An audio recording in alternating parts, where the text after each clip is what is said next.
తాకట్లో ఉన్న బంగారాన్ని విడిపించి ఆ రోజున మార్కెట్ ధర కట్టి మిగిలిన డబ్బును మీకు అందిస్తుంది కొమ్మూరి గోల్డ్. అయితే ఇంత నిబద్ధతగా ఉండడానికి ఏదో ఒక ఇన్స్పిరేషన్ కానీ ఉండాలి కదా సార్. ఏది మిమ్మల్ని ఇంత నిబద్ధతగా ఉంచగలుగుతుంది? కుండ బద్దలు కొట్టినట్టు మాట్లాడగలగాలన్నా, నిఖార్సుగా ఉండాలన్నా మనల్ని ఏది అదుపు చేయకూడదు. అది అదుపు చేస్తే అది అందించే వారికి ఎంతో కొంత మనం బానిసత్వానికి లోనవుతాం సార్. కాబట్టి ఆ లౌక్యం ఎలాగో నాకు రాలేదు కాబట్టి కనీసం నిబద్ధత అయినా నేర్చుకుందామని. ఓకే. అంటే నేను పాట రాసే విధానం గురించి ఒక చిన్న డౌట్ ఉంది సార్. ఇప్పుడు ఒక్కో కవికి ఒక్కో ఇన్స్పిరేషన్ ఉంటుంది, ఒక్కో సాహిత్య జ్ఞానం ఉంటుంది. అంటే కొంతమంది బాగా చదివి బాగా రాస్తారు, కొంతమంది అసలు ఏమీ చదవకుండా అక్షరాలు కూడా రాకుండా కవిత్వం రాసేవారు మన అందశ్రీ గారు ఉదాహరణకి. కొంతమంది సమాజంలో జరిగే ఇన్సిడెంట్స్ని చూసి చాలా చిన్న విషయాన్ని కూడా కవి చాలా ఎక్కువగా ఇన్స్పైర్ అవుతాడు, ఎక్కువగా తీసుకుంటాడు, ఎక్కువ మదన పడతాడు. సో ఒక కవి ఎలా ఉంటే మంచి పాట పుట్టద్ది మీ దృష్టిలో? కవి తన మెదడుకి అన్ని వైపులా ఉన్న తలుపులను తెరిచి ఉంచాలండి ముందు. సార్, పుస్తకాలు చదవకపోయినా కవిత్వం వస్తుంది, అలాగే చదవకూడదని కూడా పెట్టుకోక్కర్లా. ఎక్కడికి జనాల్లోకి తిరగకపోయినా వాడి లోపల జరిగే అంతర్మదనం ఏదో వాడు కవిత్వంగా రాయగలడు. అలాంటి జనాల్లో తిరగకూడదని ఏం పెట్టుకోకూడదు. ముందు అన్ని తలుపులు తెరిచి అన్నిటినీ ఆహ్వానించి ఏది తను బయటికి పంపాలనుకుంటున్నాడో దాన్ని బయటికి పంపాలన్నమాట. సంగీతంలాగే కవిత్వం కూడా ఒక కోర్సు పుట్టి తర్వాత ఇది పుట్టలేదు. ఈ కళ పుట్టిన తర్వాత దానికి నిబంధనలు పుట్టినాయి. అంటే సంగీతం పుట్టిన తర్వాత సరిగమలు పుట్టినాయి, సరిగమలు పుట్టాక సంగీతం పుట్టలే కదా. అలాగే ఈ అలంకారాలు, ఈ ప్రాసలు, అలంకారాలు, ఛందస్సులు, వ్యాకరణాలు, లేకపోతే ఆ నియమాలు, ట్యూన్లు, ఇవన్నీ కూడా ముందు పాట పుట్టిన తర్వాత ఇలా ఉంటే పాట బాగుంది కాబట్టి ఈ నియమాన్ని కంటిన్యూ చేద్దాం అని చెప్పి వచ్చింది. జానపదానికి ఏం వ్యాకరణం ఉంది? కాకపోతే చెవికి వినడానికి ఇంపుగా ఉంటే బాగుంటుంది అన్నమాట, అంతే. ఎంకి ఒంటి పిల్ల లేదోయి ఎంకి నా వంకి ఇంకా రాదోయి అంటే దాంట్లో ఏ ఉత్పలమాల ఉందని లేదు కదా. సో అలా నియమాలు అనేవి సౌలభ్యం కోసం తయారు చేసినాయి. అవి నేర్చుకుంటే ఉపయోగం ఉంది, కాదనరు. కానీ ఈ మూలం ఏదైతే ఉందో, ముడిసరికి ఏదైతే ఉందో, అది మనలో సహజంగా వచ్చేలా చూసుకోవాలన్నమాట. దాని తర్వాత ఆ నియమాలు నేర్చుకుంటే ఇంకా నగిషీలు దిద్దినట్టు ఉంటుంది. సో మీ వరకు అయితే అన్ని విధాలా రెడీగా ఉంటారు. ఓపెన్ మైండ్తో ఉండాలి. ముందు విషయాన్ని తీసుకోవాలి. లైక్ ఎలా అయితే ఎదుటివారి మాటల్లో మంచి మాటలు వింటాం, బూతులు వింటాం. అసలు వినద్దు అనుకుంటే మంచి రాదు, చెడు రాదు కదా. ఆ విన్నదాన్ని బయటికి ఏది పెట్టకూడదు, వీటిని వడబోసు లోపల మనం ఏది బయటికి పంపుదాం అనుకుంటున్నాం వాటిని పంపాలి. నాకు ఒక చిన్న ఎగ్జాంపుల్ చెప్పండి. అంటే ఇప్పుడు మీకు పాట పూర్తవ్వాలి, మేబీ పలకట్లేదు, రావట్లేదు, బట్ ఇప్పుడు ఈ సమాజంలో మీరు ట్రావెల్ అవుతూ ఉంటారో అది మాత్రం మైండ్లో తిరుగుతూనే ఉంటుంది. ఏదో ఒక ఇన్సిడెంట్స్ చూసి ఆ పాట పూర్తయిన సందర్భం ఉంటుంది కదా, అది 2 రోజుల పాటు ట్రావెల్ అయిన తర్వాత అయినా, 3 రోజుల పాటు ట్రావెల్ అయిన తర్వాత అయినా, సమాజం నుంచి ఈ పాట పుట్టింది, ఈ లిరిక్స్ పుట్టినాయి అని చెప్పి ఒక చిన్న ఉదాహరణ ఇన్సిడెంట్ ఏదైనా మీ పాట? ఒక్కొక్కసారి ఆ ఇన్సిడెంట్ చూసి పుట్టకపోవచ్చు, చాలా ఇన్సిడెంట్లు చూస్తూ ఉంటాం కదా. ఆ చూసిన ఇన్సిడెంట్స్లు గుర్తొచ్చి పుట్టచ్చు. ఉదాహరణకి చలిగా అల్లింది పాట ఉంది, రెండో చరణం ఇంకా ఏం రాయాలని ఆలోచిస్తున్నాం. అప్పుడు మేము ఏమి పాట రాస్తున్నాము, ఏ కాన్సెప్ట్ రాస్తున్నాము అదేమీ తెలీదు.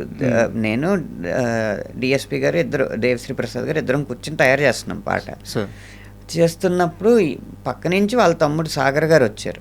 మన పాట గురించి కానీ దాని గురించి కానీ ఏం తెలీదు. అతనికి వచ్చిన ఒక కొటేషను, మెసేజ్లో వచ్చిన ఒక కొటేషన్ చూపెట్టాడు. I can show my anger towards you in front of anybody, but I can't show my love it though there is nobody around you అని. ఇదేదో బాగుంది, అనగానే ఆ పాడుతున్న ట్యూన్కి అందులో ఉన్న భావం సరిపోద్దేమో అని అనిపించి, నీపై కోపాన్ని ఎందరి ముందైనా బెదురేం లేకుండా తెలిపే నేను, నీపై ఇష్టాన్ని నేరుగా నీకైనా తెలపాలనుకుంటే తడబడుతున్నాను. అలా ఏం రాశాను. ఏం సింక్ అయింది సార్ అసలు. సిచ్యువేషన్ కూడా కుదిరింది, కరెక్ట్ కూర్చుంది. అదే అదే అదే అంటే ఓపెన్ అనేది ఎందుకు ముఖ్యం అంటే చెప్తున్నాను. మేము పాట రాసుకుంటున్నాం, నువ్వేంటి ఇప్పుడు ఈ ఎస్ఎంఎస్లు అంతా తర్వాత రా అని దేవిశ్రీ ప్రసాద్ గారు అవతలకు పంపేసిన సాగర్ని, లేకపోతే సాగర్ ఏదో చెప్తున్నాడులే అని నేను అది వినకపోయినా అది అందులోకి వచ్చేది కాదు కదా. అందుకే నా తలుపు అప్పుడు తెరిచింది కాబట్టి బయటికి పంపగలిగాను. సూపర్. అయితే ఇంకో కవికి సంబంధించిన ఇంకో ప్రశ్న సార్. కవి తను రగిలిపోతూ ఉంటాడు, ప్రతి చిన్న అంశాన్ని లోతుకు తీసుకోవాలి, తను ఆస్వాదించాలి, తను ఏడవాలి, తను నవ్వాలి. ఈ ప్రాసెస్ రోజు జరుగుతూ ఉంటుంది. ఈ ప్రాసెస్లో రాత్రిపూట నిద్ర ఉండదు, ఒక్కోసారి కొన్ని అలవాట్లు అవుతాయి, వాటిని తీసుకోవాల్సి వస్తుంది. అంటే సమాజం కోసం ఆలోచిస్తూనే ఉండాలి కవి. ఈ మొత్తం ప్రాసెస్లో కవి ఆరోగ్యం చాలా ఇంపార్టెంట్. సో మీ ఆరోగ్యం కోసం మీరు పెట్టుకున్న నియమ నిబంధనలు ఏంటి? రాత్రిపూట పాట రాయకూడదని కానీ ఇలాంటి మీ పాట ప్రాసెస్ డేలో ఎలా ఉంటుందో చెప్పండి. అంటే నా పూర్వకవుల అనుభవం చూసుకుంటే, ఇప్పుడు సీతారాం శాస్త్రి గారు ఉన్నారు. ఆయన సాయంత్రం 7 నుంచి తెల్లవారుజామున 6 వరకు పనిచేసి చాలా రోజులు అలా, ఒక్కోసారి పగలు నిద్ర పట్టక, అంటే మనకి ఒక సాహితీ గంధాన్ని అందించడానికి తన శరీరాన్ని కుళ్ళబెట్టుకున్నారనిపిస్తూ ఉండేదన్నమాట. లేకపోతే మనకి సాహితీ కాంతులను పంచడానికి తన శరీరాన్ని కాల్చుకున్నారనిపిస్తూ ఉంటుంది. ఇప్పుడు ఆయన 63 ఏదో వయసు, ఆ వయసులో ఆయన 65 లోపు వయసులోనే ఆయన ఇక్కడి నుంచి వెళ్ళిపోవడం జరిగింది. అది చాలా రచయిత అనేవాడికి చాలా యవ్వనం లాంటిది అనమాట. 65 అన్న వయసు రచయితకి. అంటే ఆ శక్తి ఉంటుంది, ఆ మెదడుకి ఆలోచించగలిగే శక్తి ఉంటుంది, అనుభవం ఉంటుంది, భవిష్యత్తుని దర్శించగలిగే పరిపక్వత ఉంటుంది. అది కాక రాస్తూ వచ్చిన ఆ దైవ కటాక్షం వల్ల తన మాట మంత్రం అవ్వగలిగే ఒక స్థాయి వచ్చేస్తుంది. అలాంటి సమయంలో ఆయన వైదొలగడం వల్ల మన సాహిత్యానికి చాలా నష్టం జరిగింది. అందులో అంటే అసలు పాటలేం రాయకుండా, ఉన్న పాటలు కూడా ఏం ప్రభావితం చేయకుండా ఉన్న సమయంలో వెళ్ళిపోవడం వేరు. ఆయన వచ్చేటప్పటికి ఆయన వెళ్ళిపోయే సమయానికే సామాజ వర్గమన లాంటి చాట్ బస్టర్స్ రాస్తున్న సమయం అది. అలాగే ఆయన ఆఖరి పాట కూడా, నెలరాజుని ఇలరాణిని కలిపింది కదా సిరివెన్నెల, అలాంటిది అద్భుతమైన, మీరు అన్నారు ఇందాక భావకవిత్వం, అలాంటి కవిత్వం రాస్తున్న సమయంలోనే ఆయన వైదొలగడం జరిగింది. కాబట్టి నాకు అనిపించింది ఏంటంటే, ఆరోగ్యాన్ని మన వంతు, అది మనకు ఆయుష్ భగవంతుడు ఎంత ప్రసాదించాడు అనేది మనకు తెలియదు, కానీ మన ఆరోగ్యాన్ని మన చేతులారా మనం చేసుకోకూడదు అనేది ఒక ప్రేరణ, పూర్వకవుల నుంచి నేను పొందిన ప్రేరణ. దానికి ఏంటంటే సరైన నిద్ర ఉండాలి, 6 గంటలు కనీసం ఉండాలి. అది కూడా మనకి ప్రకృతి ఎప్పుడు నిద్రపోమందో అప్పుడు నిద్రపోవాలి, దానికి వ్యతిరేకంగా కాదు అని అనిపించి నా సమయాలని అలాగే చేసుకున్నాను. నాది పొద్దున్న 6-7 నుంచి సాయంత్రం 5-6 వరకు నా రచన కొనసాగుతుంటుంది. ఆ తర్వాత డిస్కషన్స్ కానీ, స్టోరీ సిట్టింగ్స్ కానీ, లేకపోతే నేను పాడింది వినిపించడం కానీ అలా చేస్తాం. మళ్ళీ 10-10:30 కల్లా మళ్ళీ పడుకుండిపోయే ఇదన్నమాట. ఈ క్రమంలో ఇక ఆహారపు అలవాట్లు అయితే నిజంగా కార్మికులకి, రాళ్లతో సావాసం చేసేవారికి, పొలం పనులు చేసేవారికి, ఎండలో పనిచేసేవారికి ఎక్కువ ఆహారం అవసరం. ఎందుకంటే వారి శక్తి అలాగా ధారాళంగా ఖర్చు అయిపోద్ది కాబట్టి. అందుకు వారికి 3 పూట్ల తినమని చెప్పారు. మనకే అవసరమే, మెదడులో కూడా ఉండేది గ్లూకోజే ఎక్కువ, అది ఖర్చు అవుతూ ఉంటుంది ఆలోచించే కొద్దీ. అయితే ఇంత కాదు. సో కాబట్టి మనకి 2 పూట్ల అవసరం.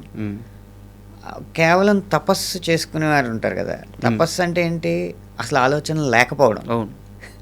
కాబట్టి వారికి శారీరకమైన శక్తి కానీ మెదడుకు సంబంధించిన శక్తి కానీ ఎక్కువ అవసరం ఉండదు. కేవలం ఆ ఆత్మ మీద ఏకాగ్రత, తనలోకి తను అంతర్ముఖుడై ఉండడమే కావాలి. వారికి ఆహారంతో ఎక్కువ అవసరం ఉంటుంది, వారికి 1 పూట చాలు. ఇలా గమనించడంలో మనకు 2 పూట్ల కంటే ఎక్కువ ఉండకూడదన్న ఉద్దేశంతో ఆ సమయం పొద్దున్న 9ంటికి సాయంత్రం 6ంటికి తప్ప ఇంకెప్పుడు తినకూడదని ఒక నియమం. మధ్యాహ్నం భోజనం చేయరు మీరు? ఇంక చేయి. సో పాట రాసే ప్రాసెస్ని ఇలా పెట్టుకున్నారు. అవునండి. ఇందువరకు ఏమన్నా నైట్ రాసేవాళ్ళ సార్ ఫస్ట్ నుంచి ఇంతేనా? అంటే ఇప్పుడు కూడా షూటింగ్ అర్జెంట్ అయ్యి ఎల్లుండే పాట ఇచ్చేయాలి అన్నప్పుడు కూడా అవసరం ఉంటే రాత్రి మేలుకుంటాను, కానీ ఆ సందర్భం నాకు నేను పని కట్టుకుని రాత్రే రాయాలని పెట్టుకోను. అప్పుడప్పుడు మన శరీరానికి తట్టుకునే శక్తి ఉంటుంది. పెళ్ళిళ్ళు, రాత్రి ముహూర్తం పెళ్ళిళ్ళకి వెళ్తాం కదా, ఆ తర్వాత మహా అయితే ఆ తర్వాత రోజు కొంచెం నిద్రగా ఉంటుంది, మళ్ళీ మామూలైపోతుంది. అదే రెగ్యులర్ అయితే కష్టం అది. And for more videos, Please subscribe to iDream. Please subscribe to iDream. Please subscribe iDream. And please subscribe to iDream. For more videos, subscribe to iDream. please like, share and subscribe to the channel. Congratulations, iDream. Subscribe to iDream. Subscribe to iDream. So subscribe to iDream Media. iDream ki iDream team andarki huge congratulations. Please subscribe iDream Media. Please subscribe to iDream. Subscribe iDream. Please subscribe to iDream. iDream అంటే నా కళల ఛానల్ను subscribe చేసుకున్నారు, నోరు తిరుగుతలేదు, మీరైతే గంట గుర్తు కొట్టండి. For more such videos, please subscribe to iDream. Subscribe to iDream. Please subscribe to iDream. Please subscribe iDream Media. Please do subscribe to iDream. Please subscribe to iDream Media. For best entertainment and information, please subscribe iDream. And don't forget to subscribe to iDream.